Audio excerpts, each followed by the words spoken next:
Baik, terima kasih. Pertama-tama saya ingin menyapa terlebih dahulu sahabat baik saya, teman seperjuangan, Ketua Umum Partai Gelombang Rakyat Indonesia, Bapak Dr. Anies Mata, kemudian Sekjen Partai Gelora, ini rekan saya sama-sama di Komisi 1, baik sebagai anggota maupun sebagai pimpinan, Pak Mahfud Siddiq. Kemudian saya juga ingin menyapa senior, abang, sahabat saya, dubes kita di Beijing, Duta Besar Jauh Hari Orat Mangun, kemudian Pak Ari Laksmana dan Pak Aziz Nur Wahyudi, masing-masing di Washington DC dan di Rusia. Beserta Bapak Ibu yang sangat saya hormati yang ikut dalam seminar pada sore, siang, malam, atau subuh ini. Assalamualaikum warahmatullahi wabarakatuh. Pertama-tama kembali saya Waalaikumsalam. mengucapkan terima kasih kepada Partai Gelora yang kembali mengundang saya. Kalau nggak salah ini udah 2 kali saya mendapatkan kehormatan untuk tampil dalam seminar seperti ini. Saya selalu kaget kalau Pak Anies Mata itu membuka kalimat seperti ini. Selamat datang di acara ini. Saya kira tadi selamat datang di partai kami gitu ya.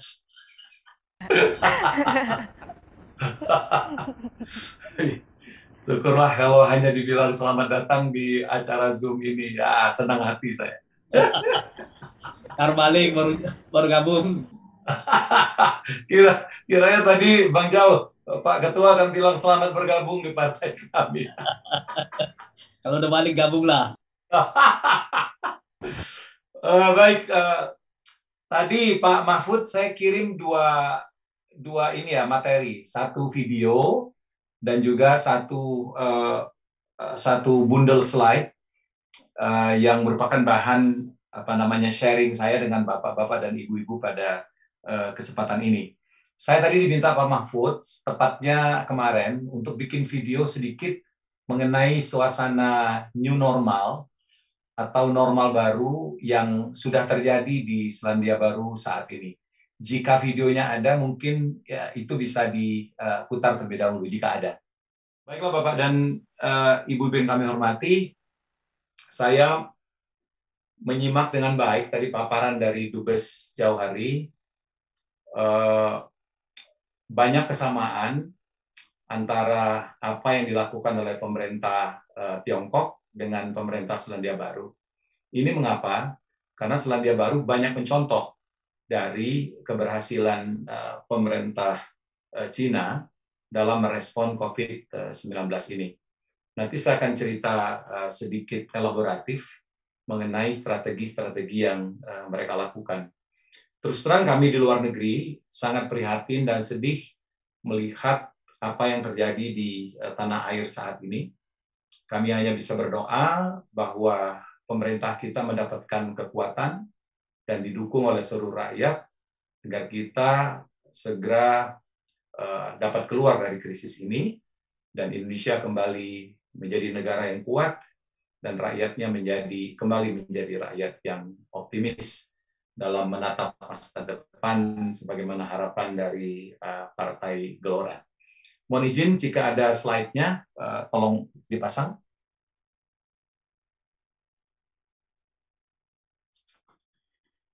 Ya, sesuai dengan tema pandemi COVID-19 dan ketahanan nasional, pengalaman di Selandia Baru, maka saya mencoba untuk menyusunnya dalam 4 atau 5 slide berikut ini.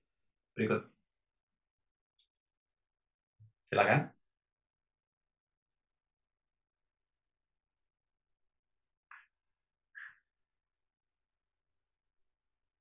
Bukan ini, yang pertamanya bukan ini. Bisa slide-nya? Ya. Bapak dan Ibu yang saya hormati, ada 3 kunci sukses dalam merespon COVID-19 ini. Pertama adalah persiapan, yang kedua adalah konsistensi, yang ketiga adalah partisipasi. Persiapan adalah kata kunci untuk semua kegiatan yang kita lakukan. Saya pernah menjadi pembawa acara cukup lama, kata kuncinya itu adalah bukan kemahiran dari si pembawa acaranya, tapi 90% itu terletak pada persiapan yang dilakukan. Jadi 10% itu yang namanya bakat, kemahiran, segala macam itu hanya 10%. 90%-nya itu adalah persiapan. Semakin siap seseorang, maka semakin mantap pula penampilannya, dan semakin besar kemungkinannya untuk meraih kesuksesan. Nah, dalam konteks ini, pemerintah Selandia Baru percaya betul bahwa semakin siap mereka, maka akan semakin bagus respon mereka terhadap COVID-19 ini. Nah, Selandia Baru ini diuntungkan oleh posisi geografisnya yang paling selatan, sehingga menjadikan negeri ini menjadi negeri yang paling akhir terkontaminasi COVID-19. Bulan Desember tahun 2019, itu COVID itu pertama kali meledak di Wuhan, kemudian masuk ke beberapa negara termasuk Indonesia pada bulan Januari. Namun untuk Selandia Baru sendiri, COVID itu baru hadir dan menginfeksi masyarakat di Selandia Baru untuk pertama kalinya itu pada tanggal 28 Februari tahun 2020. Jadi ada jeda waktu 2 bulan antara kasus pertama kali muncul di Cina dengan kejadian pertama kali di Selandia Baru. Nah, waktu 2 bulan ini dipersiapkan dengan baik oleh pemerintah. Ibaratnya, mereka ini sudah melihat jauh di ujung sana, musuh itu sudah kelihatan. Nah, cepat atau lambat, musuh itu pasti akan datang di bumi mereka. Nah, oleh karena itu, dalam rangka untuk melakukan respon yang sebaik-baiknya, perlu dilakukan persiapan. Ibarat perang, mereka itu sudah sempat untuk membuat benteng, mempersenjatai penduduknya, memberikan pengetahuan yang cukup, dan menanamkan militansi. Sehingga ketika COVID itu tiba 2 bulan kemudian, ya ibarat musuh, COVID itu menyerang, tapi serangan dari COVID itu tidak leluasa. Karena pertahanan yang sudah dibangun itu sudah, saya bisa sebut, sudah paripurna. Ada bentengnya, rakyatnya punya senjata, rakyatnya berpengetahuan, dan militansi yang begitu besar, dan ada yang lebih penting lagi, kepatuhan rakyatnya terhadap pemimpinnya. Sehingga perang melawan COVID ini terkoordinasi dengan baik, dan hasilnya adalah apa yang dinikmati oleh rakyat Selandia Baru saat ini. Jadi bagi saya yang cukup lama bergerak di bidang entertainment, di mana persiapan itu menjadi modal 90% atas kesuksesan saya bisa mengerti dengan betul mengapa persiapan ini menjadi kata kunci dalam penanganan atau respon COVID oleh pemerintah Selandia Baru. Dalam masa persiapan itu, Bapak dan Ibu yang terhormat, mereka masih sempat menghasilkan Omnibus Law yang merupakan gabungan dari 4 undang-undang yang sudah ada. Dengan adanya Omnibus Law yang mereka namakan COVID-19 Law, maka polisi mempunyai payung hukum. Pelaksana atau penegak keamanan itu mempunyai payung hukum untuk melakukan tindakan-tindakan yang keras terkait penertiban masyarakat atau terkait pemberian penertiban kepada masyarakat yang melanggar tata tertib atau melanggar protokol kesehatan. Jadi semuanya sudah diatur sedemikian rupa. Saya sebagai mantan anggota DPR tidak bisa membayangkan ada undang-undang yang begitu kompleks itu bisa diselesaikan Pak Anies dalam waktu 1 bulan.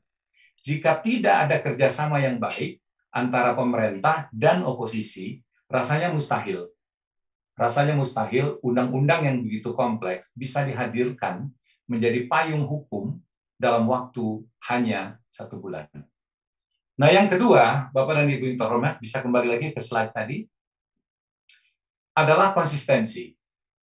Berbagai peraturan dikeluarkan, baik undang-undang, yaitu undang-undang COVID-19, yang kemudian turun menjadi berbagai peraturan, itu dilaksanakan secara konsisten.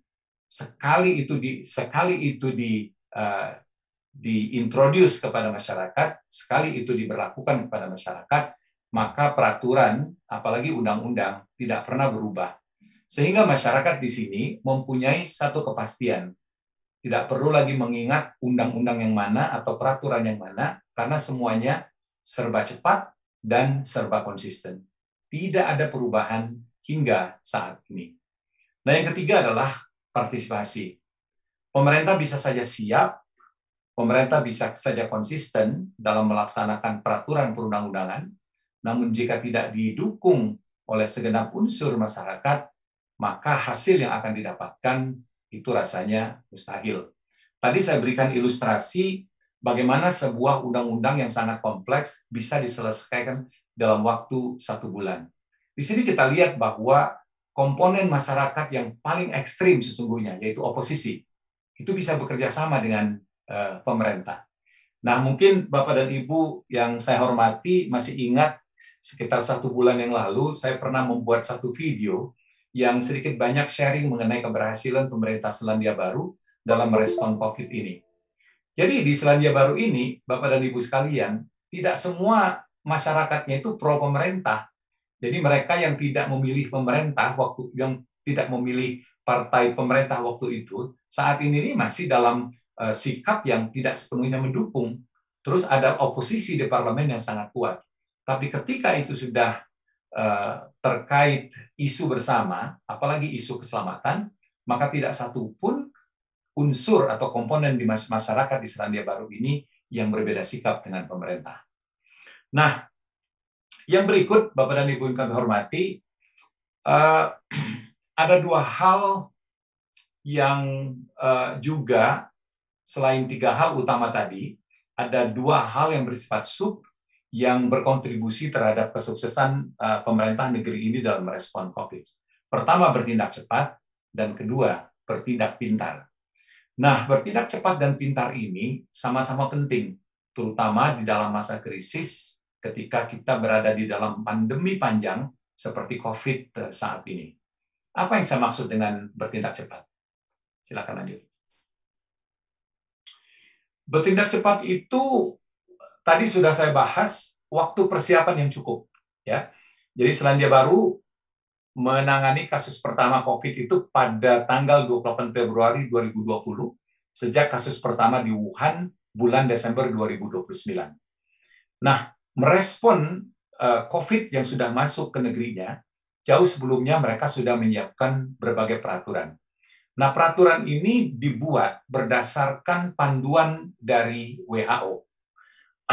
Sebut saja misalnya mereka itu memberlakukan stages of alertness atau tingkatan kewaspadaan. Nah, tingkatan kewaspadaan yang mulai diberlakukan pada tanggal 14 Maret tahun 2020 itu diberlakukan hingga saat ini. Jadi stages of alertness itu ada 4. Yang pertama itu adalah level 1, mereka sebut. Level 1 itu artinya kita siap-siap. COVID itu sudah ada di negeri kita. Oleh karena itu kita harus siap-siap. Level kedua itu naik sedikit, itu reduce. Artinya kegiatan-kegiatan yang biasa dilakukan oleh masyarakat mulai dikurangi. Ketika kasus sudah mulai meningkat, maka statusnya ditingkatkan menjadi level 3. Level 3 itu artinya restrict, sudah melakukan pembatasan yang ketat. Ketika kasus ini sudah menggila, maka status dinaikkan menjadi level 4 atau level tertinggi yang kita kenal dengan lockdown atau eliminate. Nah, keempat level ini masih diberlakukan hingga saat ini, tergantung kasusnya. Jadi, Selandia Baru ini pernah memberlakukan lockdown atau level 4 selama 4 minggu, kemudian diperpanjang menjadi 6 minggu. Ada tambahan 2 minggu lagi. Selama level 4 itu benar-benar terjadi lockdown total secara nasional. Artinya bahwa kegiatan-kegiatan masyarakat, kecuali yang bersifat emergensi, itu dilarang oleh pemerintah dengan sanksi. Bagi mereka yang masih berkeliaran di jalan pada saat lockdown, maka polisi itu tidak segan-segan untuk melakukan integrasi, penangkapan, penahanan, bahkan sampai dipenjarakan. Dan polisi leluasa melakukan itu karena sudah ada payung hukumnya, yaitu COVID-19 law itu tadi. Ketika kasus sudah mulai mereda, maka pemerintah itu akan menurunkannya menjadi level 3. Ketika semakin baik, turun lagi ke level 2, makin bagus, turun lagi ke level 1. Saat ini, meski Selandia Baru ini tidak ada kasus, hari ini tidak ada kasus, sampai dengan hari ini tidak ada kasus di komoditas, statusnya tetap status level 1. Artinya bahwa COVID itu belum benar-benar hilang dari bumi ini. Ya. Dia hanya hilang pada tingkat komunitas, tapi sebenarnya masih ada. Masih adanya di mana? Yaitu di tempat karantina, yaitu COVID yang dibawa oleh para pendatang yang masuk ke Selandia Baru dan dikarantina di satu tempat yang sudah disiapkan oleh pemerintah selama 2 minggu. Itulah yang mereka sebut dengan kasusnya masih ada. Nah, oleh karena itu, tingkat kewaspadaan masih tetap harus ada di masyarakat. Nah, Bapak dan Ibu yang terhormat, alert level 1 ini adalah normal baru yang tetap akan diberlakukan oleh pemerintah Selandia Baru atau tetap dijalankan oleh masyarakat untuk waktu yang lama, meskipun nanti diumumkan kasus COVID sudah tidak ada lagi. Lanjut. Lanjut slide berikutnya. Nah, ini adalah ketika terjadi peningkatan status dari level 2 ke level 3, ketika di Wellington itu ada turis dari Australia yang berada di Wellington selama 1 minggu, dan ketika kembali ke Sydney, ternyata ketika dites positif. Gegerlah Selandia Baru karena ditakutkan bahwa yang bersangkutan mendapatkan COVID ketika dia sedang berada di Wellington, Selandia Baru. Ternyata setelah 1 minggu, tidak ditemukan bukti bahwa virus tersebut didapat selama yang bersangkutan berada di Wellington. Nah, selama masa menunggu 1 minggu itu, status dinaikkan dari level 2 menjadi level 3. Jadi semi-lockdown. Jadi mereka tuh dengan mudah menaikkan dan menurunkan status sesuai dengan kasus yang ada. Lanjut. Nah, bertindak pintar di sini sama seperti yang disampaikan oleh Dubes Jawahri tadi.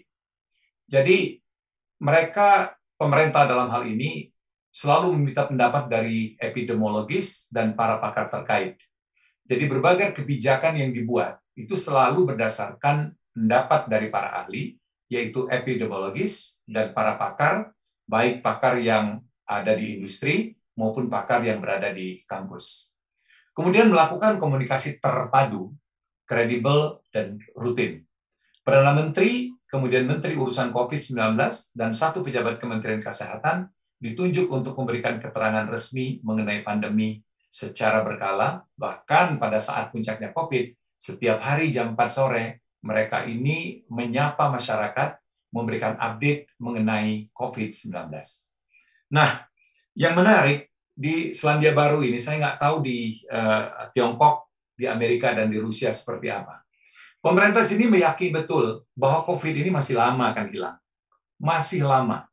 Nah, oleh karena itu, pemerintah di sini memutuskan untuk mendirikan 1 kementerian khusus yang namanya Ministry of COVID-19 yang dipimpin oleh seorang menteri. Jadi di sini Pak Anies ada namanya Minister of COVID-19. Tadinya urusan COVID ini dipegang oleh Menteri Kesehatan. Tapi gara-gara megang COVID, Menteri Kesehatan ini nggak ngurus kesehatan masyarakat lainnya. Jadi persoalan orang melahirkan, persoalan peningkatan kualitas hidup menjadi terbengkalai karena konsentrasi waktu dan tenaga menterinya habis untuk mengurus COVID. Oleh karena itu, pada awal pemerintahan yang baru ini, pemerintah Jacinda Ardern ini kemudian membuat 1 kementerian sendiri. Nah, Ministry of COVID-19 ini tugasnya hanya merespon COVID, dari mulai pendeteksian virus, pengobatan, pemberian jaminan, kemudian pencarian vaksin, penyediaan vaksin, dan lain sebagainya. Semua diurus oleh kementerian ini. Dan ini bagus sekali. Pertama, karena COVID itu masih akan diperkirakan berlangsung lama. Menurut Selandia Baru, itu masih akan 2 tahun lagi, dunia ini ya masih akan hidup dengan COVID. Nah, dengan adanya kementerian ini, maka menteri-menteri yang lain itu leluasa mengurus hal-hal lain, terutama ekonomi. Jadi, di Selandia Baru ini barangkali yang bisa kita jadikan referensi, COVID diurus, tapi kebangkitan ekonomi atau post-COVID ekonomi itu juga tetap diurus oleh pemerintah.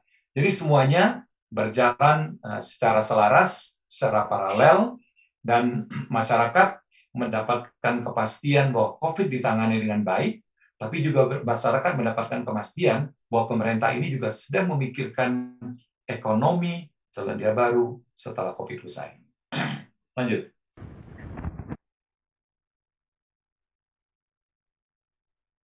Slide berikutnya, Mbak.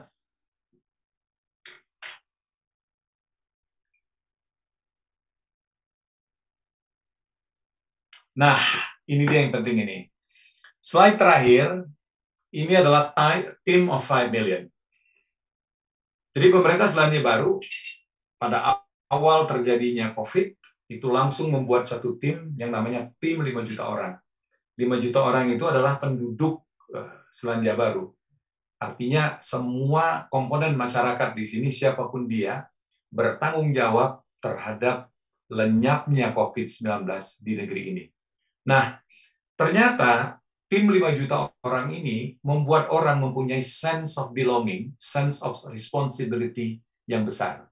Nah, ini menjadi kontributor penting terhadap kesuksesan pemerintah dalam menjalankan berbagai kebijakan untuk bersama-sama keluar dari pandemi ini secepat mungkin.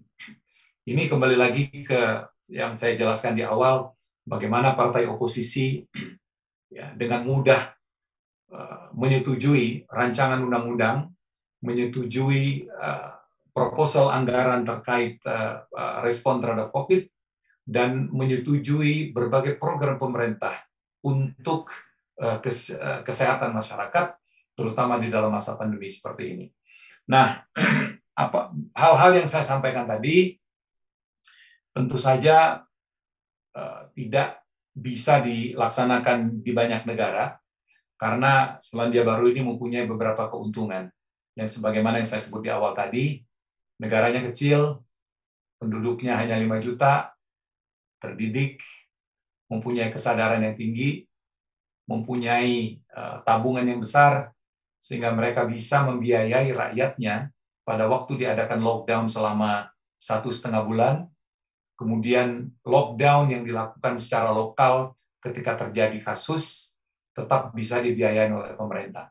Jadi dibutuhkan satu kekuatan yang besar, dan itu dimiliki oleh sedikit negara, termasuk adalah Selandia Baru, sehingga mereka bisa dapat keluar dari krisis ini dalam waktu yang sangat cepat. Demikian penjelasan dari saya.